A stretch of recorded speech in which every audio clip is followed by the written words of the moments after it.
Okay, so hello everyone, and welcome to our first career conversation this year.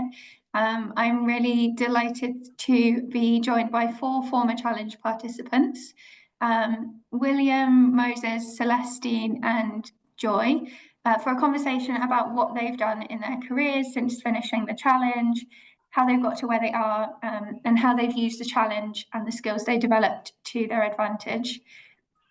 This is going to be a panel discussion style format.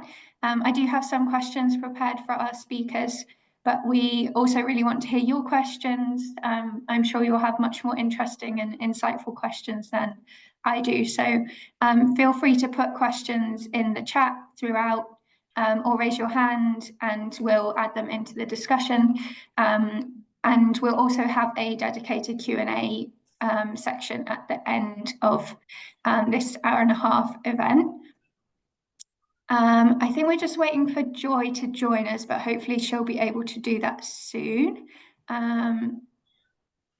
So three of our guests today, William, Moses, and Joy, if she's able to join, have taken part in the accelerator program after the challenge. And you might have heard of it. I think we've mentioned it a few times and in the kickoffs, but I just wanted to briefly introduce it here. The Efficiency for Access Design Challenge Accelerator Program, a bit of a mouthful, is a program delivered in partnership with Energy Catalyst and supported by IntelliCap and Eigenventures. It provides tailored support, mentoring, and funding to help participants transform their projects into early stage businesses. And we aren't sure at the moment whether the accelerator will be continuing next year, but we will keep you updated on that. And as well as those three who've completed the accelerator, our other guest, Celestine, has gone into the workplace following the challenge. So you'll get a few different perspectives today, and hopefully that will be useful and inspiring to hear from different former challenge participants and hear about their experiences and where they've gone after the challenge. But rather than me introducing our brilliant speakers, it'll be much more interesting if we can hear from them. So I'm going to ask them to introduce themselves. So please tell us when you participated in the challenge, a little bit about your challenge design, and an introduction to what you've been up to since the challenge. And we'll, of course, get into more detail on that throughout the session. Moses, can I start with you? All right, thanks, Rachel. I'm really privileged to be here to speak to the new cohort of the Efficiency for Access Design Challenge. My name is Moses. I was in the 2020 Design Challenge. I was team 2020-10. So we are 5 in our team from Gulu University. I'm excited to see Enoch. I think I've seen him somewhere on LinkedIn. So Enoch, I hope you're well. So we were a team of 5 and we worked on a project to do with solar powered point of views, UVC, water purification for emergency situations. So our project basically was looking at how do we harness solar energy to power UV LEDs. UV is ultraviolet, then LED is light emitting diodes.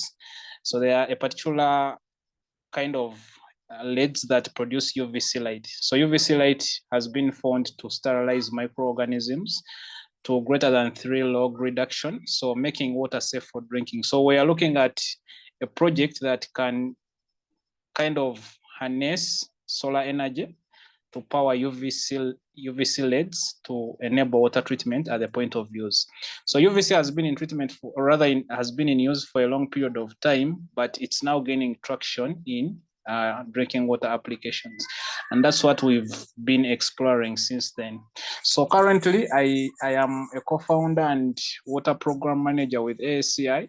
After the challenge, we kind of integrated the project into what we do and turned it sort of into a business. I'll explain that later, but that's what I currently do. So I'm so excited to be here and I look forward to interacting more. Thank you. Thanks, Moses. Brilliant introduction, and thanks for being here. It's great to have you. Celestine, over to you. Would you like to introduce yourself?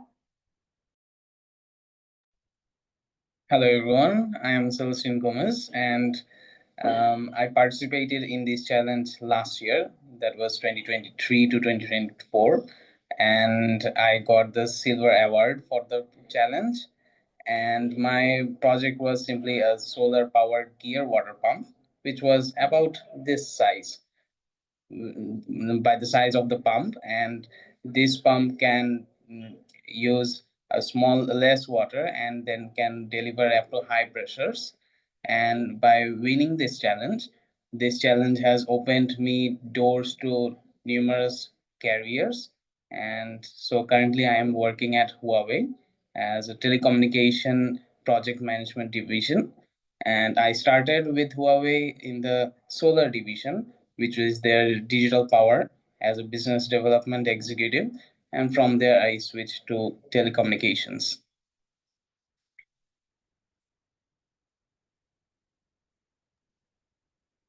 Brilliant. Thanks, Celestine. Thanks for being here. Joy, over to you for an introduction.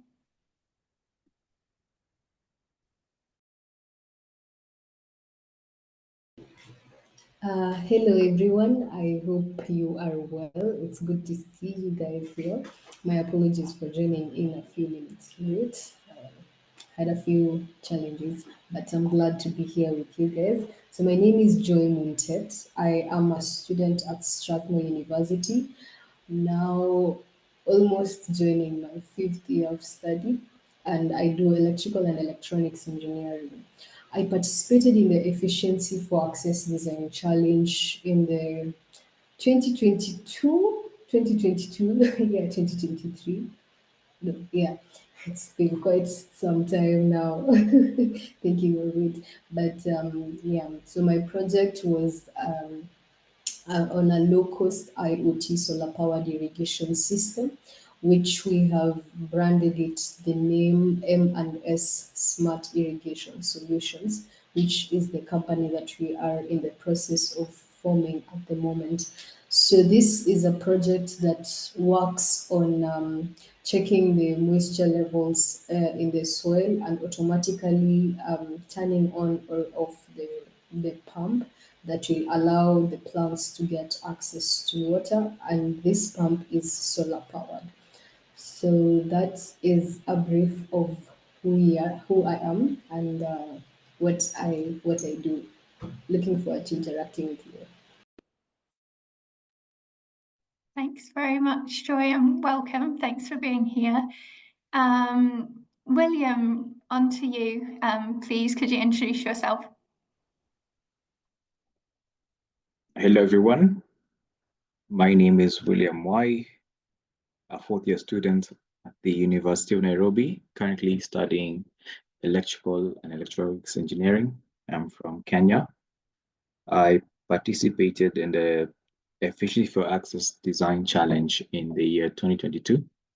We competed against Joy, but now we're very good friends. My project then was solar-powered atmospheric water generator. And as we discuss going onwards, you'll see how it evolved and some consideration I made, especially after the accelerator program, which was quite helpful actually. Kindly take this very seriously. I did not get this far. If I did, I don't think Joe would have beat me if I actually did. Yeah, I'm glad to be here, and I'm glad to share with the new students participating. Brilliant. Thanks very much. Thanks all of you. Lovely introductions there to get a sense of who you are and what you've been doing. Yeah, nice to hear about your time on the challenge and what you worked on as well. Before we get going really into the discussion, I thought it would be nice if we could hear a bit from the current students about what they're all thinking career-wise. So I'm going to launch a poll just now. Hopefully you can see that. There are a couple of questions on there. So first off is, where are you in your studies? So are you in your final year? Are you about to graduate? or are you pre-final year? Because you'll see a couple of our speakers today are still studying and a couple have graduated. So that might inform a little bit what you want to do after the challenge. And then our next question is, what would you like to do after you graduate? So I can see there are some responses coming in. That's great. And yeah, the what would you like to do after you graduate is a multiple choice question. Feel free to select more than one option if you're unsure or you're between a couple of options. I know before I graduated, I was feeling quite uncertain about what I might want to do after, but it's nice to get a sense of who you are and who's in the room today. I'll just give you a few minutes to do that.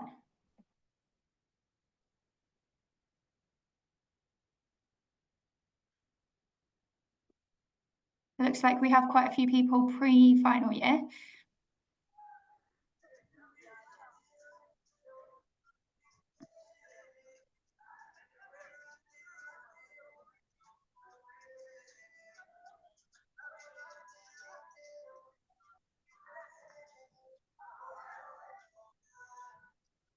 Okay, and the poll there, I can share the results with you all. That's really interesting. It looks like we've got 75% pre-final year and 25% in final year. And then lots of you wanting to continue working on your challenge projects. So I think we've got exactly the right people in the room today. A few people wanting to get a job in engineering, 50% in fact.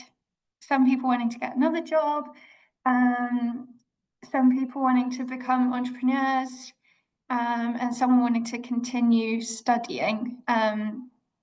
Yeah, so that's great to get a sense of what you're all interested in doing. I wonder whether the conversation today will change anything for you. Yeah, hopefully it can give you some insight. I think someone needs to mute themselves, or maybe they've done that already. Fantastic. Great, so thanks for sharing. And as I said, do put questions that you have in the chat or raise your hand if you have questions for our speakers at any time. But I'll jump in with my first question, really. I'm really keen to hear about what you're doing at the moment. So it'd be great if you could tell us a bit about your business, those of you who have a business, and a little bit about the project or focus that you're working on currently. So why don't I hand it back to you, William, to start us off? Thank you. So my project in Team 2022-33 was solar-powered atmospheric water generator kiosk. In a nutshell, it's making water from the air. This is through condensation. The whole process, I think most of the people here are in the technical space. So you know about condensation, how water forms in a cold glass and all that. So we tried to make it, try to make a design that would use less electricity and hopefully run on solar. This is because drinking water is still a big challenge for 2 billion people around the world. Over the challenge, I did learn a lot. I got more data for such. And after the challenge, where I came out to the Bronze Award, I went onwards to the accelerator program. And during that, there was a special topic on branding and marketing. And I realized that solar-powered atmospheric water generator kiosk was too long of a name to introduce to someone. So we transformed it into SolarSip Africa. Solar because we are to run on solar energy and SIP from water. And our major focus is on Africa because there's a lot of potential on solar, and also that's where the water scarcity issue is most pressure, has the most pressure, maybe is a word. Currently, we're going into our prototype phase. I know that, I don't know whether you still do it, but they usually prototype funding. But for my particular project, it was quite expensive to run, so I skipped that and decided to do it right now. Nevertheless, I'm still determined as ever. At the end of this I look forward to actually starting a company that will help reduce the impact and also contribute to the progress of SDG 6, which is clean water access. Yeah. Thank you. Great. Thanks, William. That's nice to hear a little insight about something that you learned on the accelerator and how you changed your project to, I agree, SolarSip is much more catchy. Great name. Joy, I'll hand over to you. Could you tell us a bit about your business and a bit about anything you're working on at the moment? Yeah, thank you so much. I think William is a bit frustrated that I came after him. So, yeah, my project, or rather, the project I am working with is, like I talked about it earlier, is an M&S smart irrigation solution. This is a project that I am co-founding with one of my colleagues who's actually part of the meeting today. Her name is Valerie Shinayo. So it started off as, we both come from different parts of places that don't get good rainfall. So with that, we were like, maybe we can, work something out and help our own people while still seeing how to make money out of it.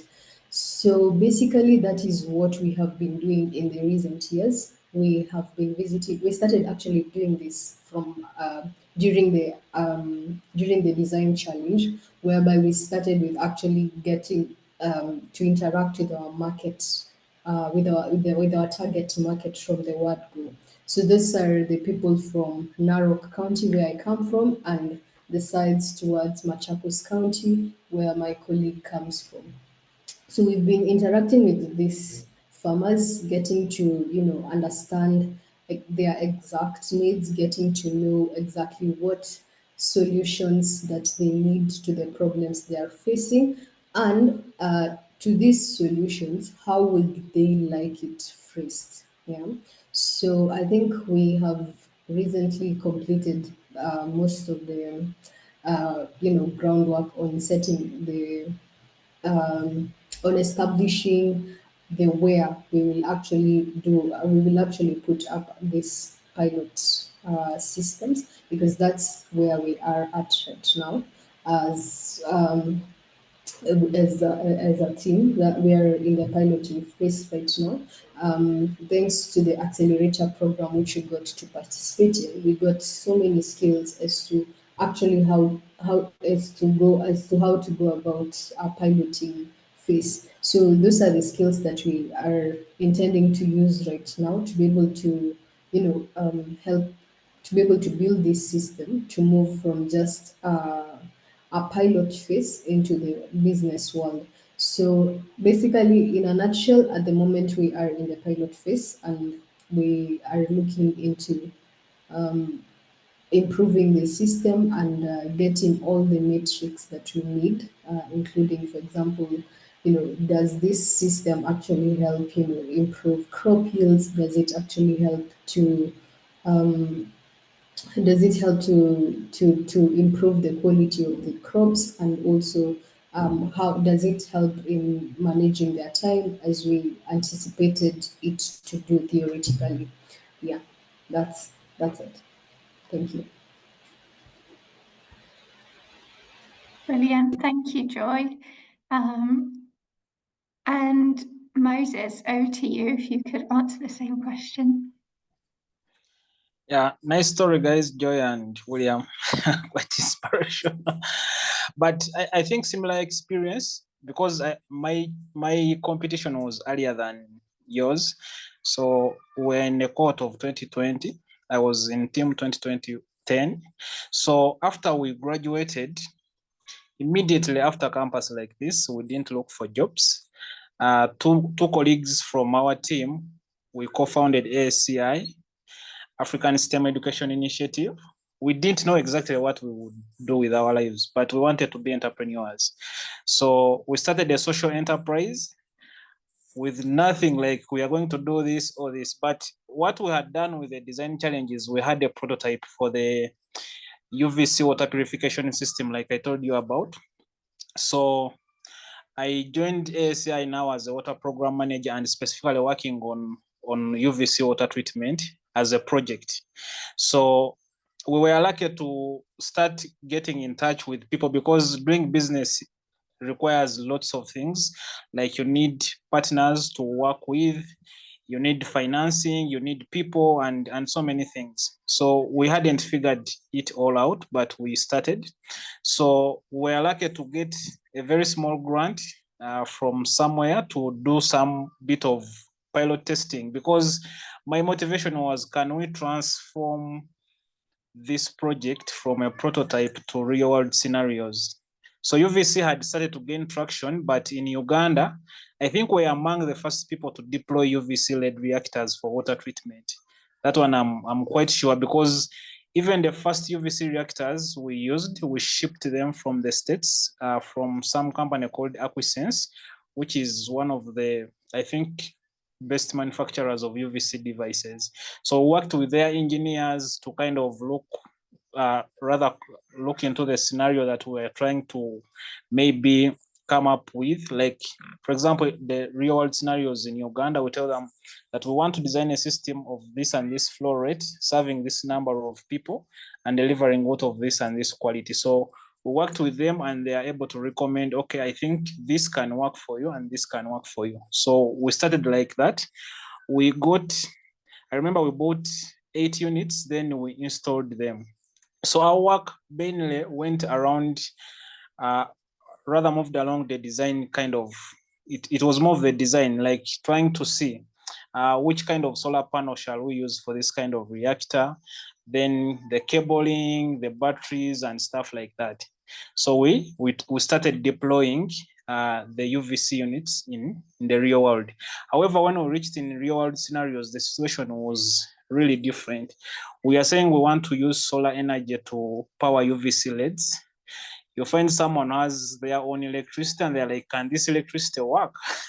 If it works, then maybe don't use the solar, because maybe that could add on another cost or bring in some other challenges. So we've actually been working in a mix of solar and grid, because you might go somewhere and someone has grid power, but you might go somewhere when they don't have it and you use solar energy. So even though our concept was that we use solar energy to power these UVC reactors, there are other scenarios which we had to kind of try to move along with, because that's what the community or the market is dictating. Also, early in the days, our focus was mainly on technology, like, can this technology work in our context?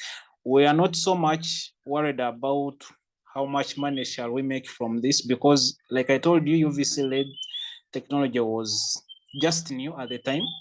So we needed to see first with the technology, what could be the challenges that come up with the use of this particular technology. So our focus was mainly that. So we deployed at first 2 healthcare facilities and a school in northern Uganda, plus 2 other healthcare facilities in Western. So we started to see challenges. One, UVC-led purification does not have like a residual effect like chlorine. It is easy that water can get recontaminated. So that is something we learned, that you have to put in strategies to make sure that there is no recontamination. That is one.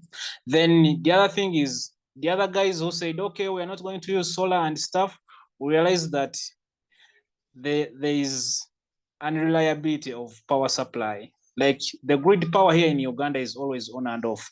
So if it's on and off, that means that at some point water might go on, like, not purified.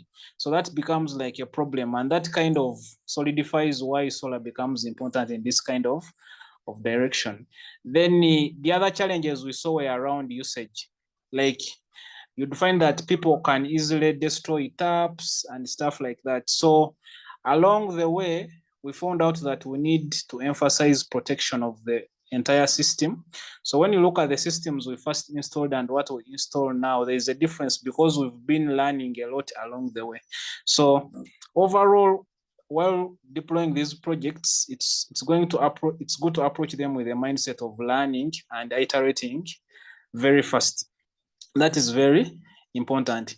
But also, I would like to appreciate the efficiency for access. Last year, we were in an accelerator program with Joy and William.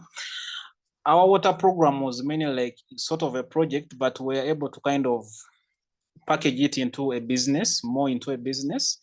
It's now called Aqualama. It stands alone. It's Aqualama. So aqua is mainly from water. So after the program, we named it Aqualama. So the whole water program is Aqualama. So that's like the brand. So if I'm going out to the market, it's the name I use, because ASEI has other two projects which cannot have the same name like the water kind of project that you're deploying. So that was very important. I think I will add on as we move on, because I don't want to cover other aspects early on. Yeah, that's it. Great. Thanks, Moses. I think you're right, that mindset of learning is something that's coming out a lot from what you're all saying.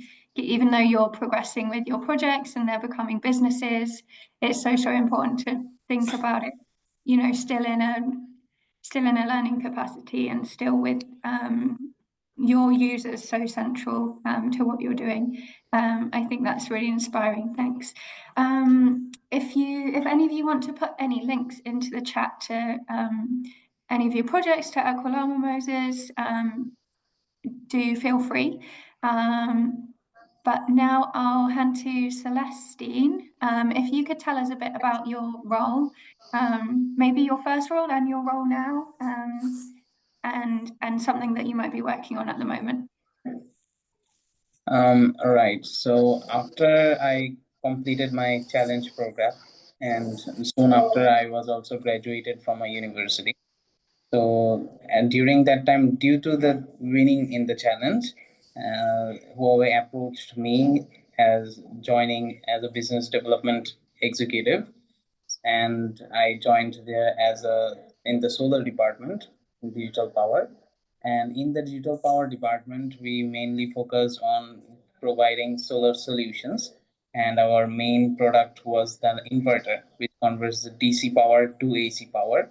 And our target consumers were the highly consumers like garments factories, then large mega factories. And during that time, I have worked with around 5 factories, so 5 different projects during that time. And later on, I thought, you know what, I want to become more than an engineer. So I approached my company and I told them that, is there any chance that I can work in a project management division? So later on, they offered me in the management role in telecommunication sector. So right now in the career development business group, and there I am overlooking the telecommunication department. And there the major projects are like the microwave communications between two towers. And similarly, there are around 50 projects that are currently working, and there are at least 6,000 towers under the project. So that's the progress so far. Wow, that's amazing. That's huge scale, isn't it? Yeah. How did Huawei get in touch with you, and what do you think made them want to do that?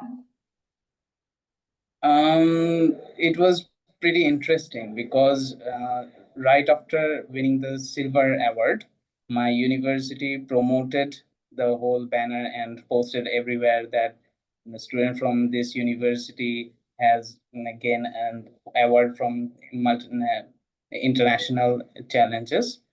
And through that, through social media, actually, one of the employee who was working over there, he approached me that, you know, there is a post out there and the job circular is out there, so I would like you to have an interview over there. So I went for the interview. At that time, I didn't even know that much details of a solar inverter, my main question was totally based on solar because in my CV, actually, I included that I was the Silver Award winner in Efficiency for Access Design Challenge, and my project was based on solar power. So that's why the whole topic was on solar, and I was selected for the solar department. That's brilliant. Cool. I think we'll get into that a bit. I have some more questions for you, Celestine. But first, I'll go back to Joy and William and Moses and ask why you decided to pursue your challenge project further, and what has been your experience of taking it from a project to a business? What's that transition been like? Joy, you've just popped your camera on, so I'll ask you first. Okay. Yeah. So the transition, okay. The first question is what made us proceed with the project from just uh, a design challenge project to a business. Like I mentioned before, this project we had started it way before even we got in touch with the efficiency for access, and so we had the goal clear, like we want to solve this particular problem, and efficiency for access now came in as a way to help us actually move from where we are, which was ideation stage, to actually creating this system to even now moving it to the market. Yeah. So the reason as to why we proceeded is because we already there was the we already had seen the market gap, and we wanted to solve this problem in with whatever way that will come in our with whatever means that will come in our way. The other thing now is the transition from just the design challenge to the business has been quite the quite tricky.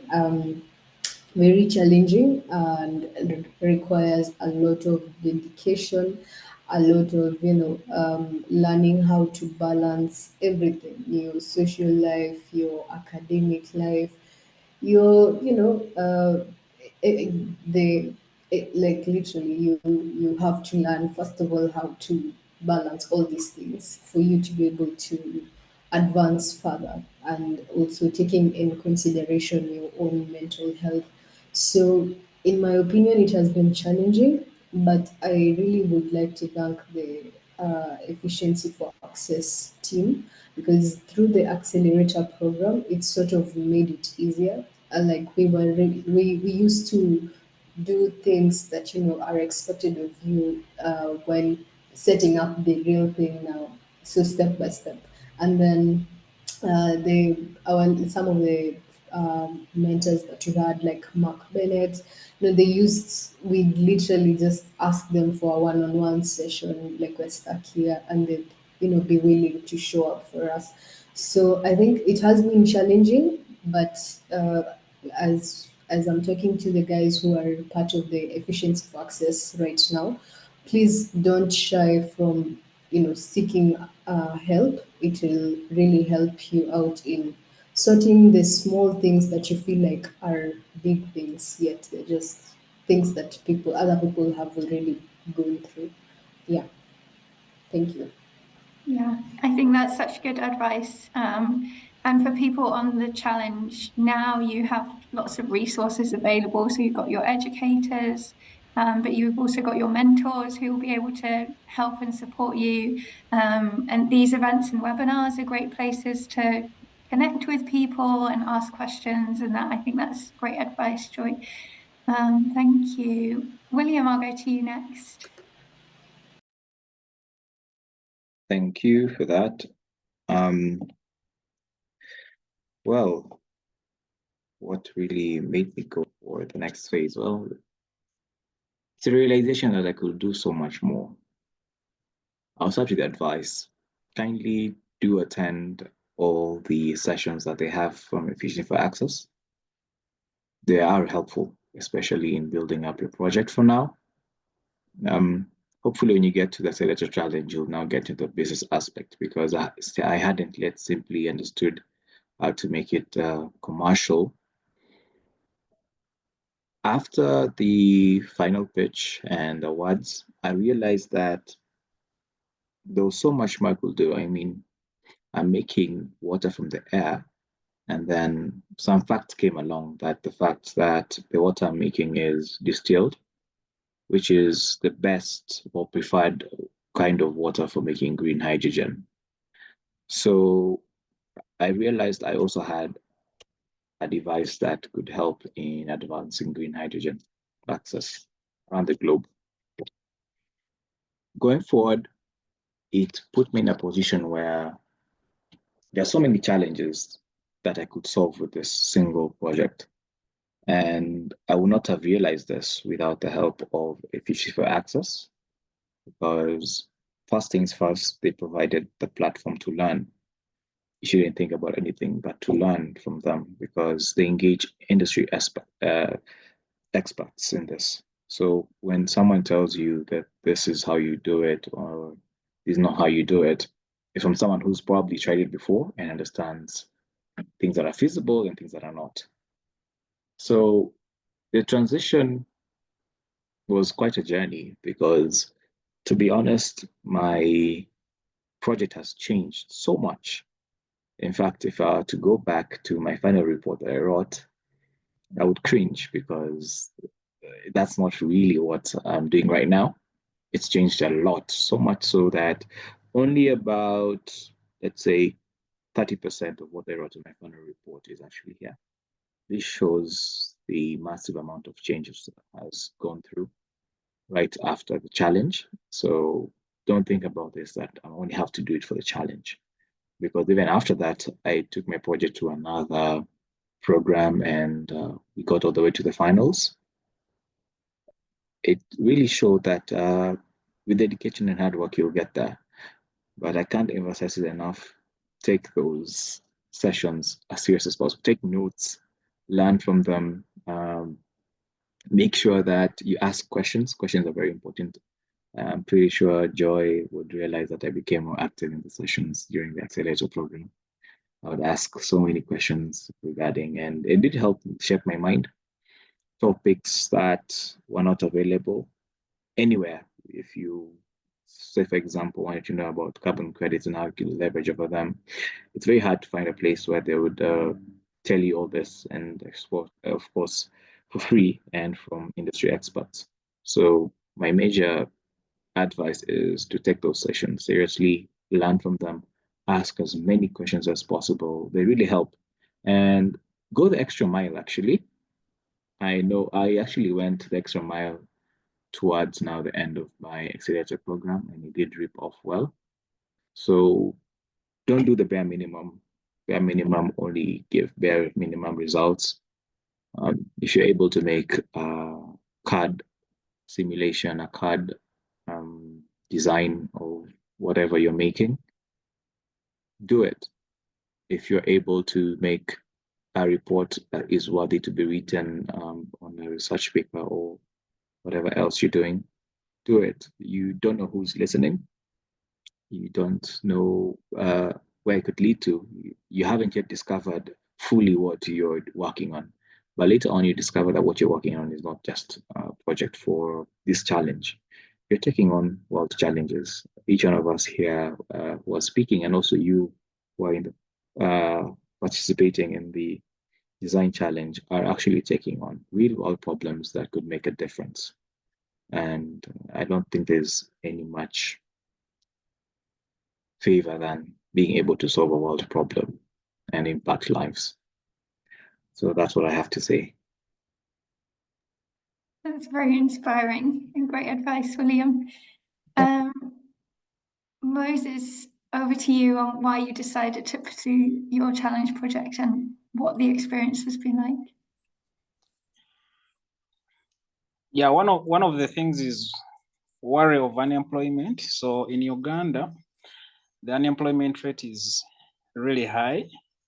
So the question on my mind was always, how am I going to start after university? Because I was this kind of person who really wanted to continue doing stuff immediately after uni. So I didn't even want to tell my parents that I have nothing to do. So the challenge gave me a platform to start somewhere, because like naturally I discovered that I'm more of an entrepreneurial kind of person. I like to pursue new ideas, take risks and stuff like that.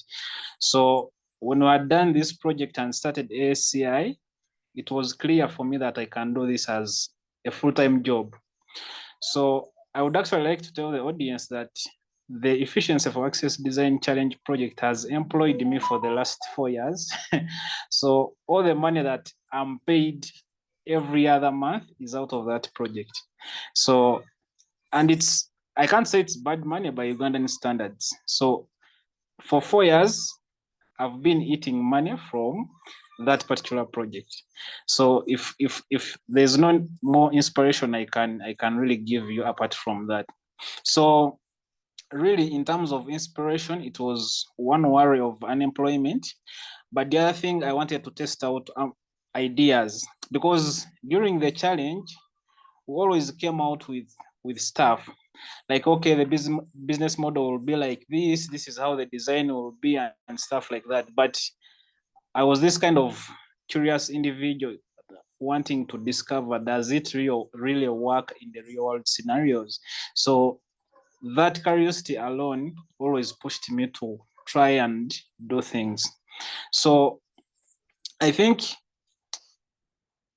based on that, we were kind of inspired, but also the mentorships and the people we kind of got in touch with at a later stage, because I've discovered that you need people to inspire you to do things. For example, I can give an example of Gulu University. At the time we had a mentor called Dr. Menya Emma. He's still there. I still talk to him, but he was a very big inspiration. In our class during the design challenge, we had like 4 other groups, but our group was the most active, and we won the bronze award that particular year. And I remember I had classmates who used to be like, hey, where are you going with that project and stuff like that. But surprisingly, I've really progressed well with the project. I've gotten all the money the money I've used to even pay school fees for my siblings from this particular project. So I really kind of take a lot of appreciation from the design challenge team, and encourage other guys to really continue pursuing this. Yeah, that's what I can say for now. Yeah, brilliant. Enoch saying in the chat, also appreciating Dr. Menya. That's amazing that you have such inspiring mentors and educators. Great, Celestine. I'm going to come back to you and hear a bit more about your job search, although now I'm curious as to whether it was much of a search, or it sounds like you got approached and very quickly got the job.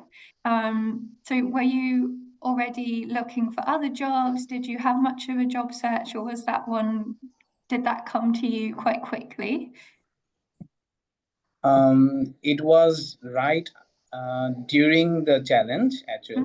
Actually, at university we were practicing that how to make the good-looking CV. So that was my first CV that I ever made, and that included the accomplishments from the Efficiency for Access Design Challenge as well. And also I have brought up the links of 17 different newspapers across my country, which had my report saying that Celestine Gomes from this university has won the Silver Award Challenge. So across 17 different reports I have attached to my CV.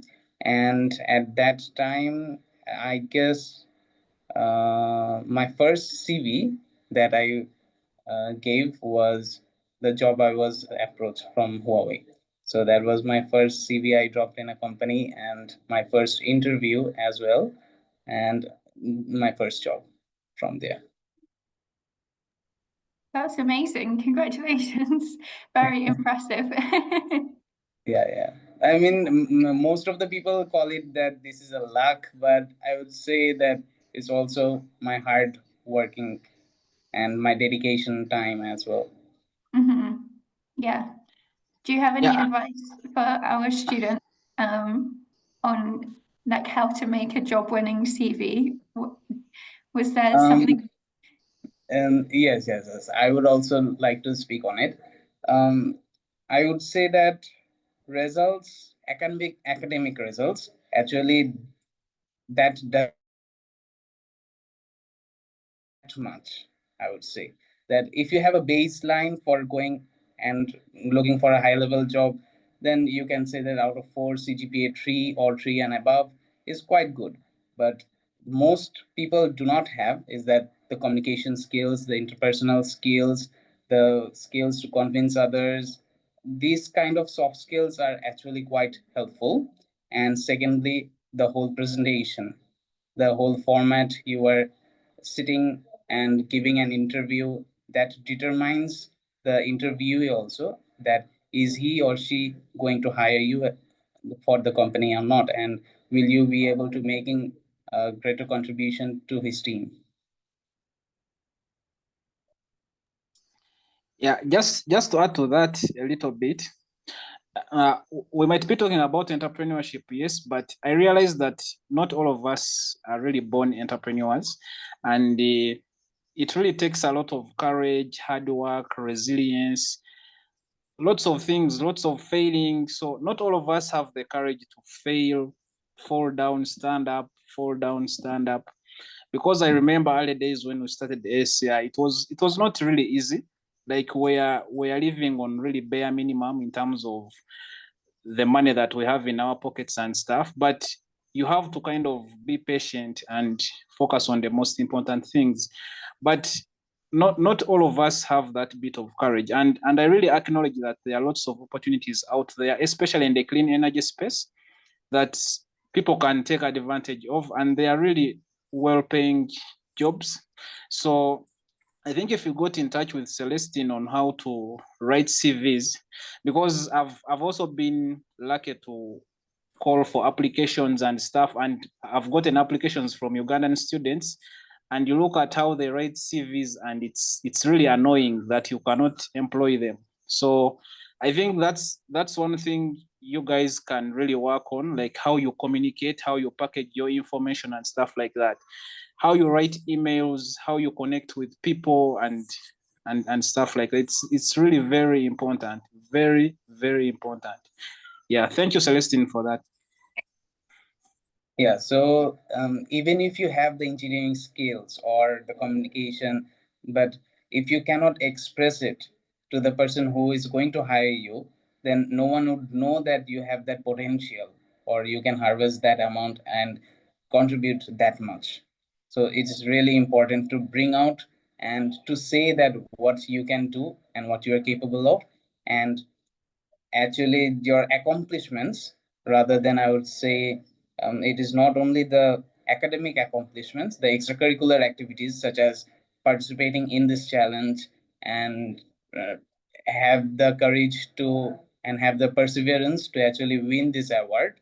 This type of stuffs actually help you to build the soft skills as well as boost your engineering knowledge. And one thing I can add on, Rachel, before you switch to the next question is like showcase what you do, like showcase it. I remember when we first started, I used to move to different offices, different organizations, telling them what we are doing with our UVC water project. In that time, it was more trying to maybe search for partnerships, but also hear what other people are saying about what you're building and stuff like that. So I remember back in 2019, when I was still at uni, I went to a particular organization seeking for internship. And the manager at the time told me, we don't have internship here, what. I was not really discouraged. I had to leave. Then after a year later, I came back. I told him about the UVC project that we are trying to work on and stuff. He was very happy. It didn't help, but he saw this young man who is trying to pursue something with his team and stuff like that. Then I went back, I told him how we are progressing, then we became friends.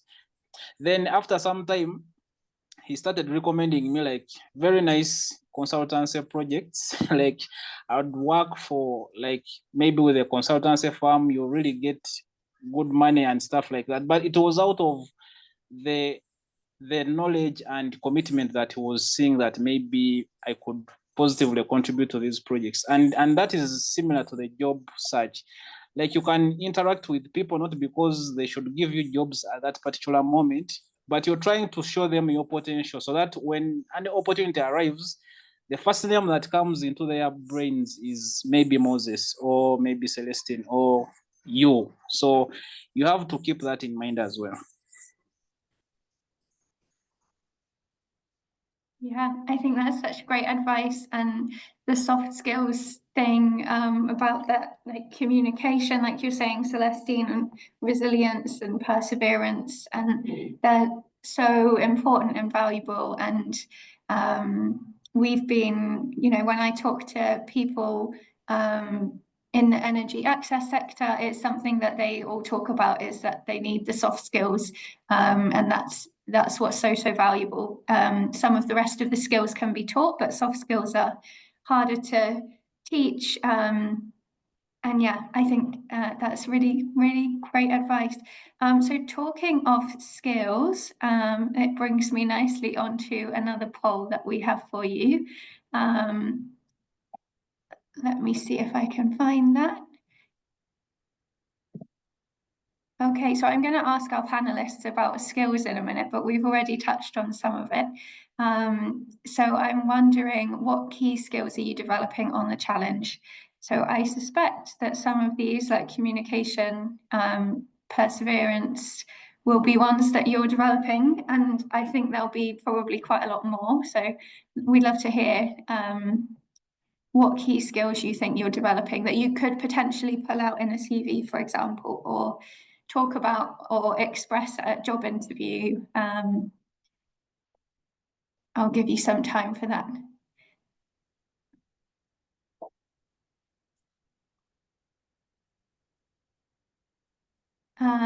And just to mention again, please do pop into the chat if you have any questions for any of our guests today.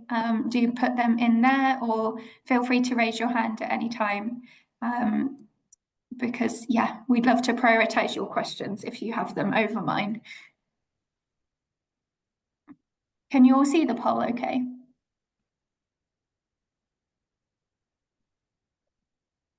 Hopefully. Enoch, you've got your hand up. Right. I want to assume I'm audible on all ends. Good evening from Uganda. I want to thank the organizers for this session. It has been really insightful. It has also been great listening to Moses. Moses came at the university, I think it was 2022, and listening to him after 3 years is really inspiring. So my question is to Joy. I've read your report submission, and I've actually loved your project idea, because essentially I'm doing the same under a certain fellowship that I'm attending that is automating an irrigation system. So I don't know if I could reach out to you and maybe have some conversation about it, because ideally it's the same project. Thank you. Yes, absolutely. You can reach out to me. Rachel, please feel free to share with him my details. Yeah, absolutely. I'll send you Joy's email address, Enoch.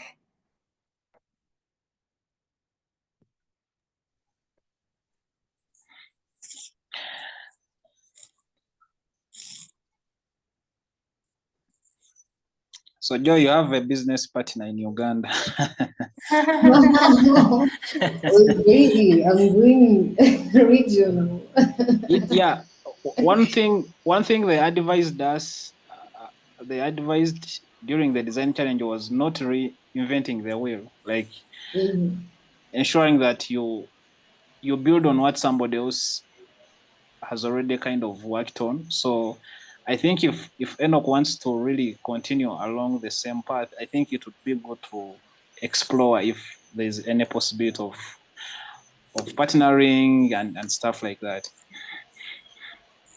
Absolutely. I mean, that's quite the whole plan at the end of the day. Yeah. And surprisingly, we already have some partners in Uganda. Yeah, so I think Uganda is really calling me a lot. That's amazing, brilliant. Wouldn't that be great if you could connect up through this event and get some partnership on the way? I'm going to end the poll there. Thanks everyone who's answered. And let's see if we can see the results.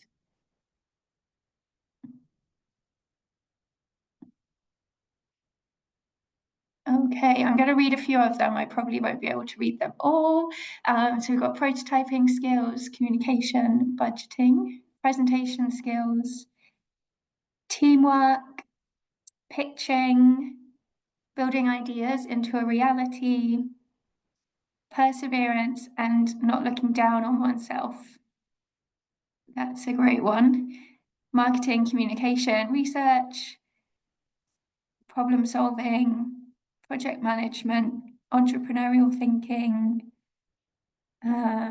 project proposal writing, collaboration with other teams, communication, adaptability, resilience, innovation. Amazing. There's so many skills there. It's brilliant to see what you are gaining from this work.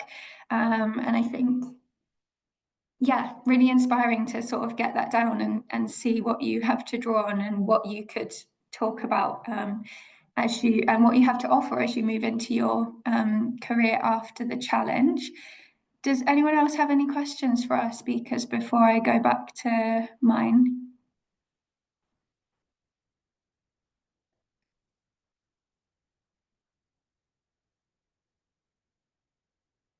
Okay, well, do put them in the chat or raise your hand if they come up.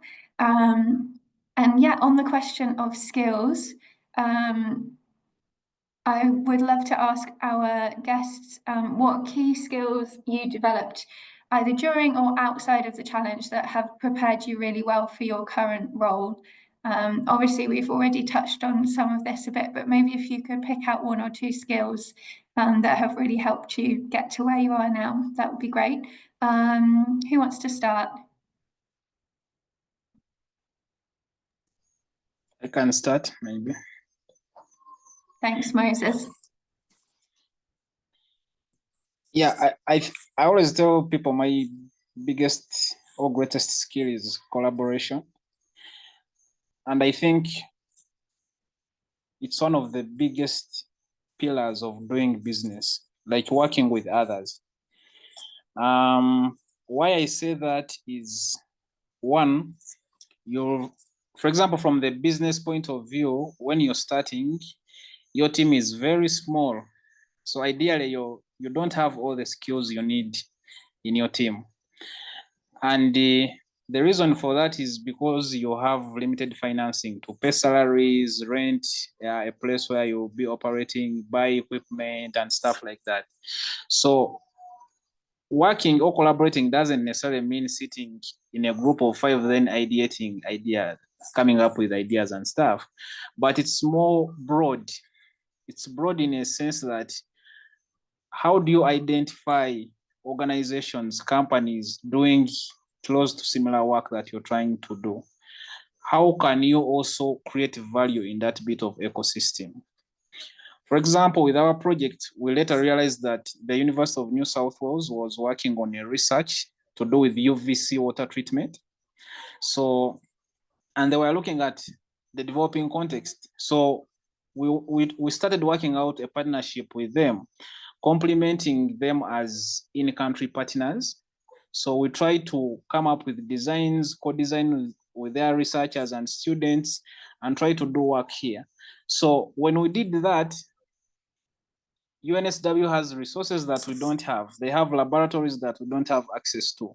So when we want a design tested, it's easy to test from the other side and we have the results. If we need some little bit of funding, it's easier to ask and maybe get, but sometimes you don't get, but it's quite easy because you're working with maybe a partner who is bigger than you. So that's how collaboration can really help. It can help you get access to resources that you might never have access to. But you also meet people that you might never have met in your life. People who have been in the field for so long, people who maybe have access to funding that you potentially might never have access to and stuff like that. Then talking about funding and how collaboration helps is you will realize that as a small social enterprise, you may not be given money that is beyond the amount that you can manage. So ecosystems help. Like if you're working with someone who is already established, they have all the systems in place, they can work with you and you have a smaller portion of that funding and you do the work that you can do in your means. So that's one thing, collaboration and creation of partnerships. It's a very important skill that you can never underscore. Then when it comes to even doing sales, because now if we talk about, for example, businesses, you might have to sell through partnerships. You might find maybe a particular partner is doing something that you can complement and you just maybe sell to them, and for them, they have access to the final clients that you would have served. So partnerships can help you sell your product or service, but they can also help you have access to investment funding. That is very important. Then I've not had a skill from what Rachel read, but critical thinking. Critical thinking, I think, I heard about entrepreneurial thinking. I don't know whether they're the same with critical thinking, but critical thinking is a key skill for this era. And why? It's because every day you're going to encounter challenges. For example, when we first started with our project, the assumption is that maybe we are going to set up kiosks and stuff like that. Then we sell water, maybe per liter and stuff like that. But at some point, you have to think through so many things and be like, based on where we are, the money we have, then plus the environment in which we are operating in, can we really make it to this kind of model or product that we want? So you have to think through a lot of things and maybe iterate very fast and do something that is feasible at that particular moment.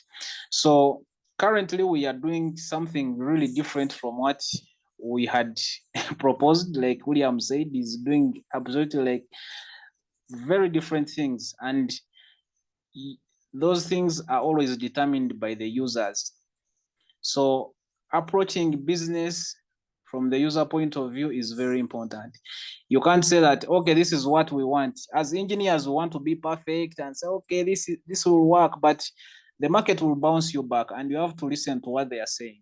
So you might have to dance according to what the user is saying. That's very important. So I'm sure my colleagues will add on the other skills, but I think collaboration is very key and critical thinking. Great, thanks, Moses. William, you've just come on camera, so I'll pass to you. Thank you. Again, what Moses talks about is really key. You have to collaborate, and number two, you have to figure out what the market wants. A lot of times, as he said, engineers will go out there with this amazing idea, and you're like, why isn't everybody having this?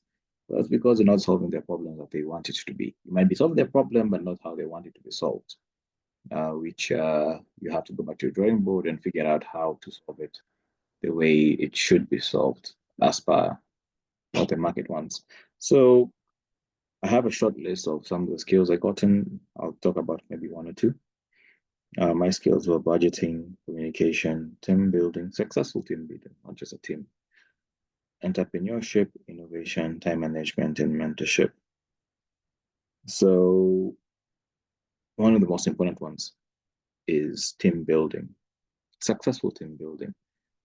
Right now, I don't know if that's changed. Usually you get that invite to participate in the challenge, and then you run it up as students wants to solve a problem, but then not everybody is fit for that team of yours. I got fastest experience because I figured out that I did most of the work during the challenge. It did report by God's grace.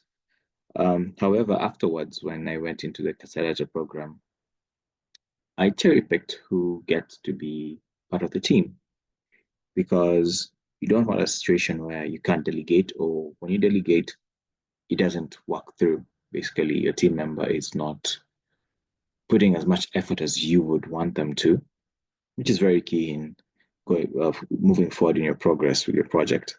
So ensure you definitely have someone who's up for it. Don't worry if they don't show themselves at the moment.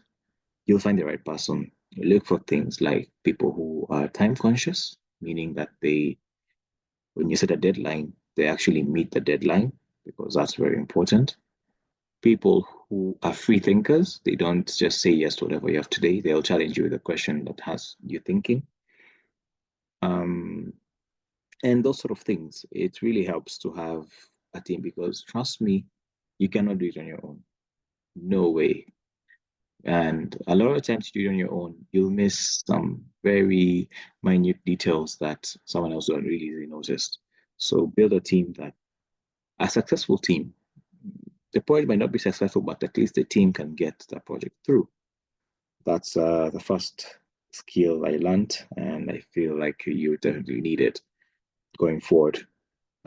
Something else, well, I can say what Moses talked about was on entrepreneurship.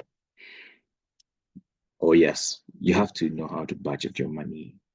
You don't just get money and then you splash it whenever. There are some things that will have more impact than the others, and you have to notice that as soon as possible. This is where the team comes in, because you can brainstorm over where you need most resources.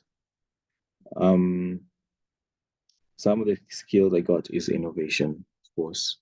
Think of different ways you could utilize this. All this goes back to entrepreneurship.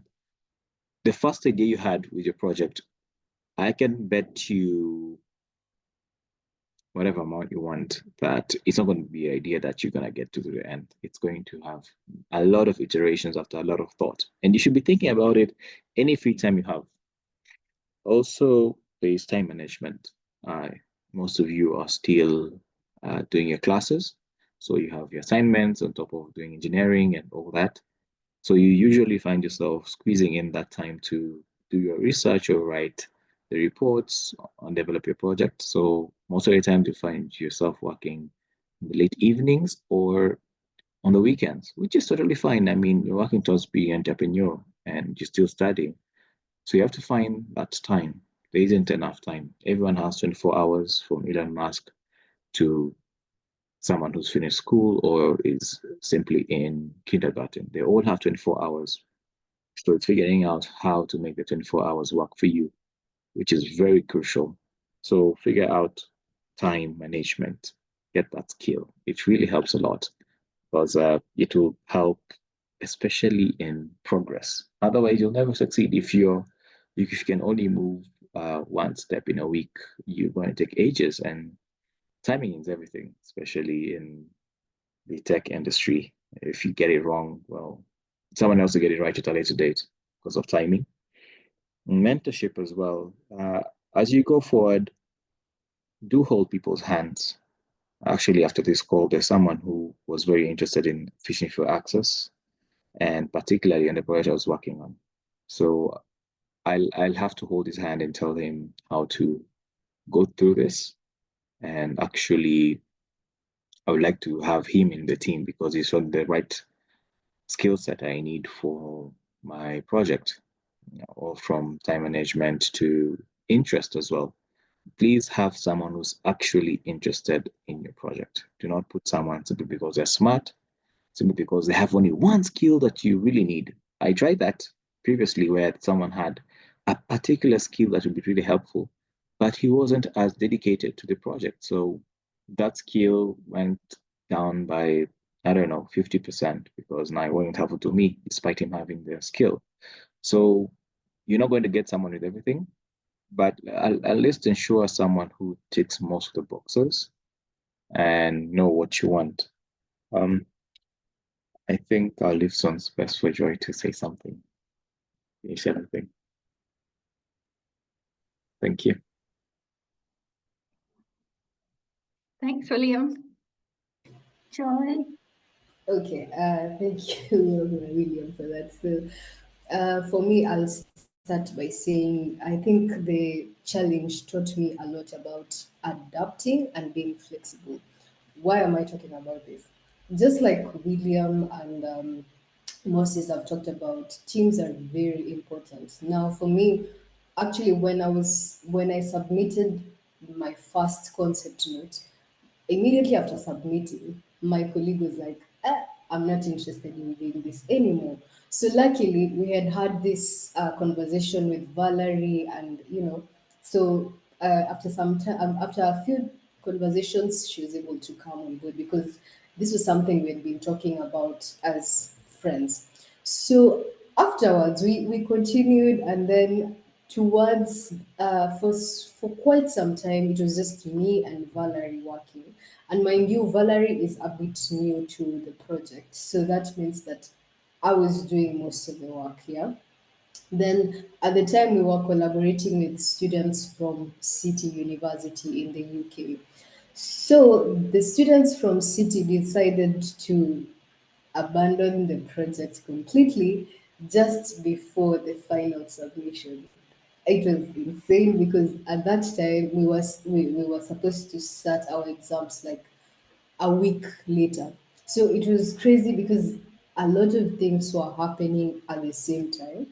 And we had to, breathe in, breathe out, we got this. And we literally hacked. But this brings me to the next skill. So point number one, flexibility and adaptation. You have to adapt. You can't just be like things have happened and voila, I'm out. You have to learn to adapt. You have to learn to be flexible enough. So this brings us to the second skill. I got to learn that people are actually here. People want to help you. Like it's not. I mean, yes, there are bad people, but people actually want to help you. People want to see you win. There are people who want to see you win. There are people who want to help you. There are people who are there to guide you. So why am I talking about this? Sean from Efficiency for Access worked with us all through the whole journey. From the time my first colleague decided she's not doing this anymore, to the time City University decided they're pulling out, to the time like we had, so we decided to we brought the situation to the attention of the Efficiency for Access Design Challenge team. That's Tom and Sean at the time. So then they were like, you guys actually will extend your final submission date. We'll help you out. They tried talking to City University. Sean was always like, you guys don't worry, just do what you got to do. Like people were actually there to support us. And then we had our own mentor here, Mr. Joseph. So he was like, how far have you guys reached? Where have you reached? How is it coming along? Is it working out? Because it's rush hour, so many things are happening at the same time. And so that support really came in handy for us. I don't think we would have pulled through. And surprisingly, we got to win the silver award. So that was really something. Not only the silver award, but also the silver and the gold. Actually, the silver and the People's Award. So you see, despite all these things happening, we still stayed strong because we remembered our goal. So that brings us to the third. So number one, adaptability and flexibility. Number two, people are there to help you. Don't drown in your problems because you don't know what to do. There are people who are there to help you. Then number three now, the mentorship. So really leverage on your mentors from as early as when you're starting off. The beauty of it is in the event that we had not engaged, let's say Mr. Obo from the beginning, that means that at that point you would have been like, how am I supposed to help you guys?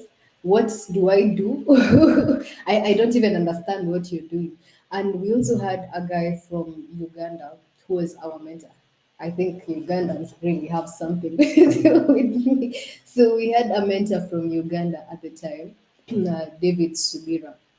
So every single week we had decided, now Val and I, that we'd be having meetings at least on a weekly basis. So you see, even during that period, it was easy for him to come in and support us and help us with guiding us through to ensure that our final submission is submitted nicely, given that we were added more time. So leverage on the mentors that you're given. We're still friends up to date. We still just that we don't have much time, but we still catch up with these people. So the other skill that I really got from the Efficiency for Access Design Challenge now is also prototyping skills and the art of understanding the importance of understanding the market before doing whatever it is that you want to do. So we from for us from the word go, we interacted with farmers from Machakos and Narok County, getting to understand their problems and getting them to understand that we have a solution for them. So even now that you're going to set up a pilot, they feel like they have been part of the process. So it's not like we're doing a tech push on them. I like what Moses had talked about, you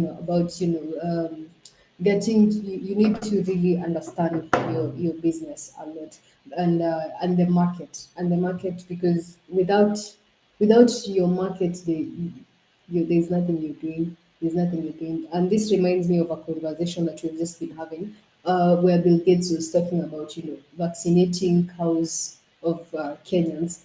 So we were looking at it at in the event that I'm a Maasai myself, I have cows. So if he had approached us as, for example, what challenges are your cows facing? Then we tell them, for example, there's this disease and this disease that came and killed them all. And then he tells us that I have this vaccine that can easily help your cows. We would have been more, how do I put it? Would have been more positive towards accepting this project rather than the way it is right now, where it feels like he's coming to, do something that we have been doing for years. So really, the art of understanding your market is something that I really got from Efficiency for Access and the beauty of it. And I'm also a good example that it works and it's good. The other thing is the importance of research. Take this, my colleague and I decided to take this opportunity to actually learn more about our system. We went into details of learning about agriculture, everything that entails, everything that surrounds our project. So we understood all the irrigation systems that there are, all the how plants accept water. So with that, we are able now to filter out, for example, if we invest our system on this particular crop, we are likely to get our returns in like 40 years, and no one wants that. But if we invest in this particular crop, we are easily to get our returns within 4 seasons of planting.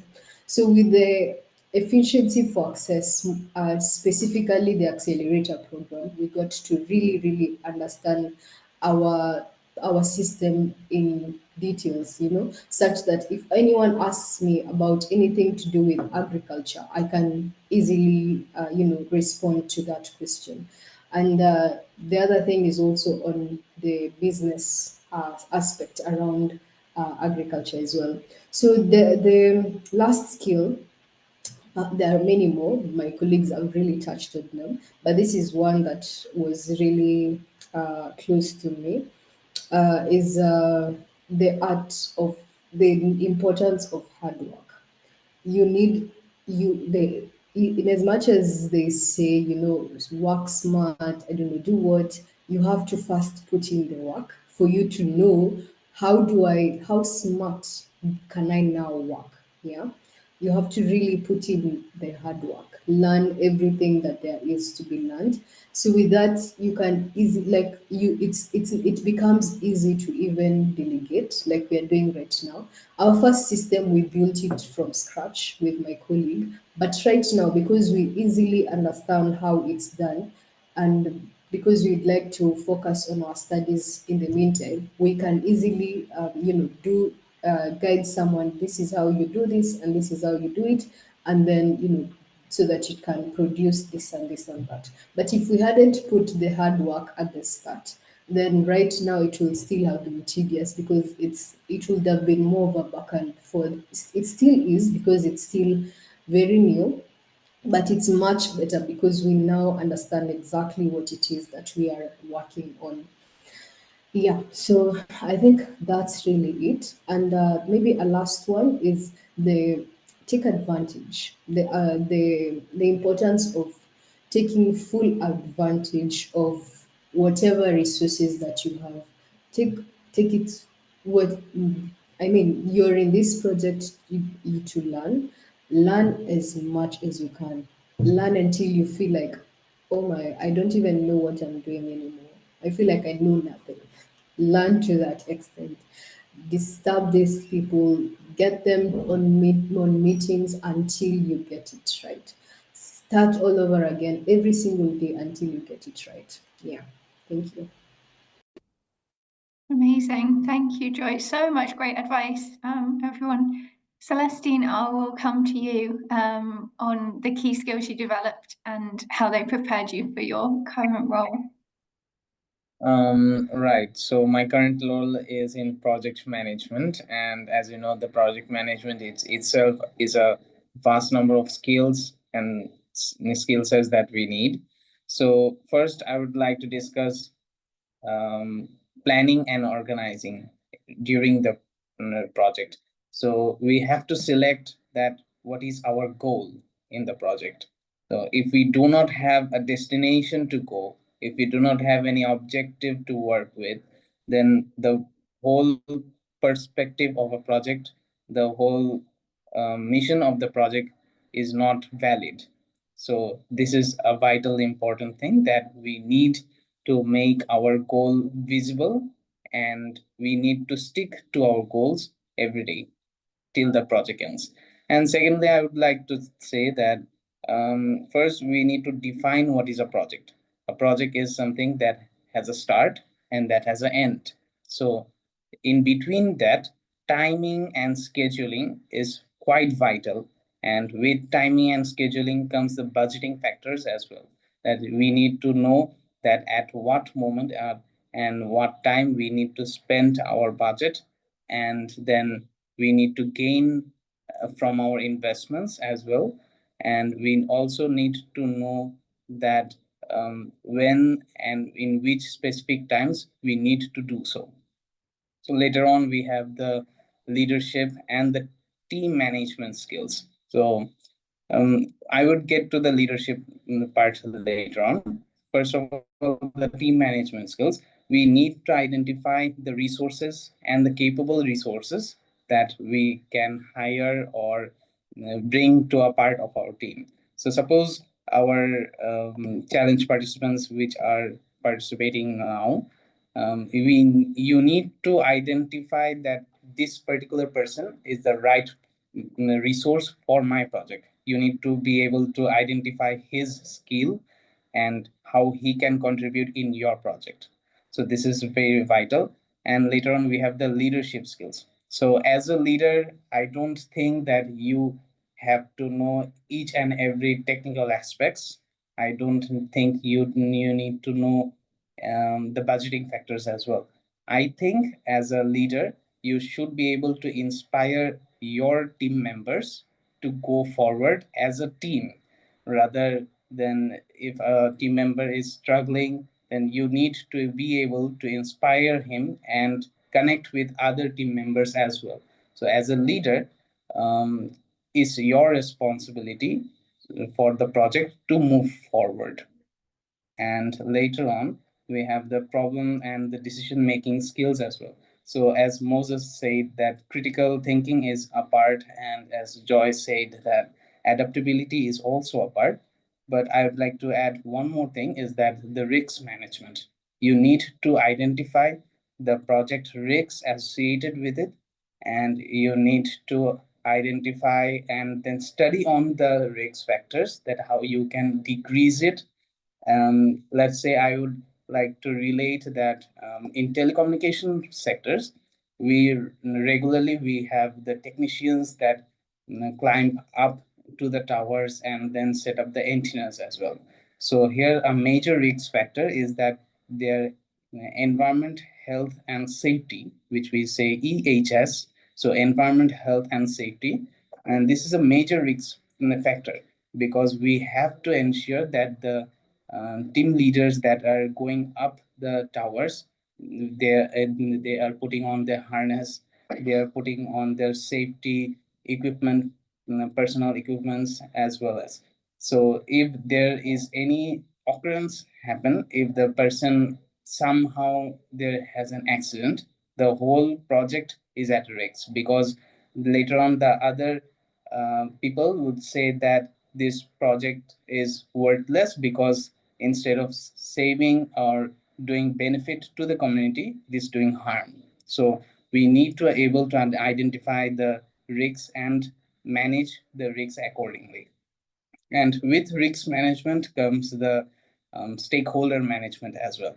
So we need to understand that if you are trying to establish a project, if you're executing the project, you need to understand that who are the basic stakeholders. For my part, I would say, as well as for some solar parts as well. So if you are going out to plant a solar power plant somewhere else, so the first thing you need is a huge amount of land, because solar requires a big amount of land as well.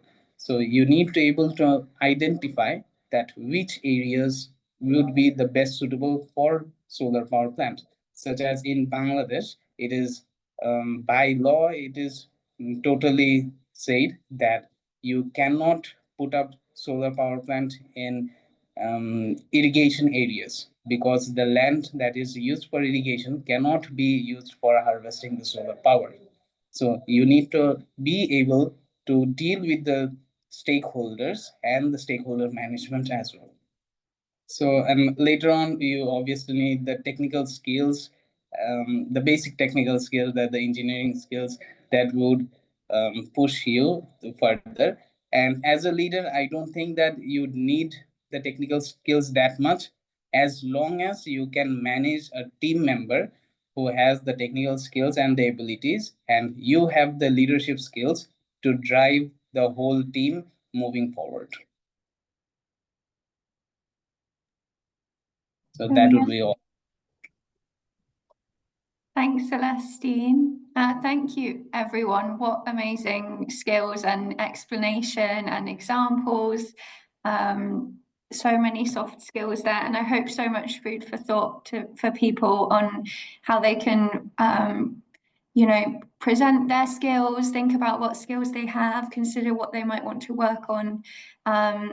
Yeah, so much there to take away. I'm sorry that we've run a little bit over. I think I could talk to you guys all day. But yeah, thank you so much for being here and for answering my questions and other people's questions. It's been such a pleasure.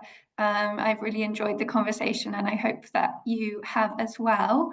I'm just going to finally put a feedback survey link into the chat. So students, please do fill in that survey. It really, really helps us to know how you found the event and to improve events in future and reflect on that. So yeah, please do fill that in. And yeah, just want to end with a huge thank you, Celestine, Joy, William, Moses, for joining us today. It's been really, really great to have you. And thanks for giving up your time and your energy and sharing your expertise with us.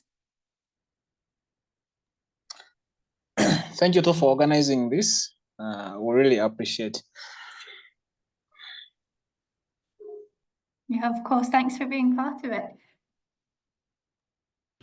Right. Yeah, So I hope everyone has something to take back from this session. And the whole point of this session, I would say, is that you need to self reflect that what you're taking, how you're increasing yourself, and how you're developing yourself. So the meaning of session lies totally on how you can self reflect. Great words of wisdom there, Celestine.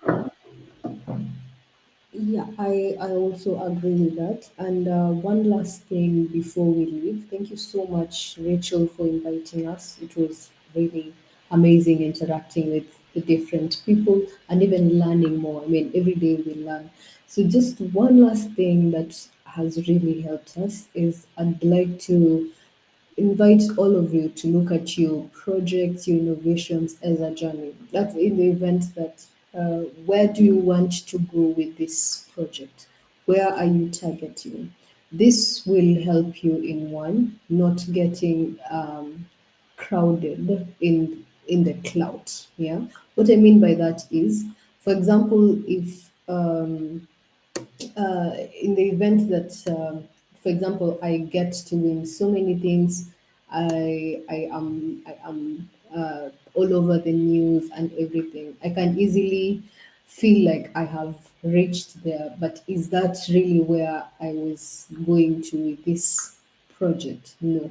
For example, for me, I want to solve this problem that farmers are facing, get them to have a system in their farms that will help them, regularize their water and, enhance energy efficiency. So if I easily get clouded, yeah, my mind gets clouded with all the clout that comes with winning, for example, winning the People's Award, silver, gold, the money that comes, you can easily lose focus. And 10 years down the line, you'll be looking back and you're like, what am I still doing here? So take your project as a journey, know where you're going with it, and never lose sight of that. Thank you and have a good night.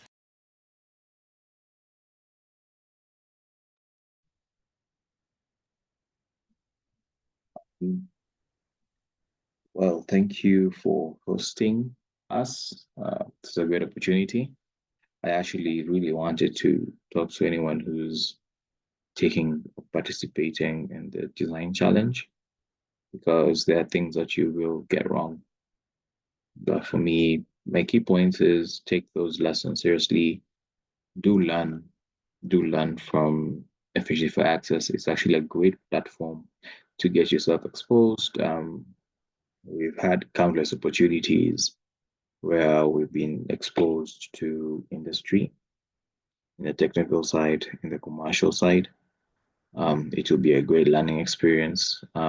Joy's team member, or teammate, co-founder, Valerie recently went to India on a Fishing for Access bill, which I found was really special. I mean, the sky is the limit, and this is the platform that will get you across that.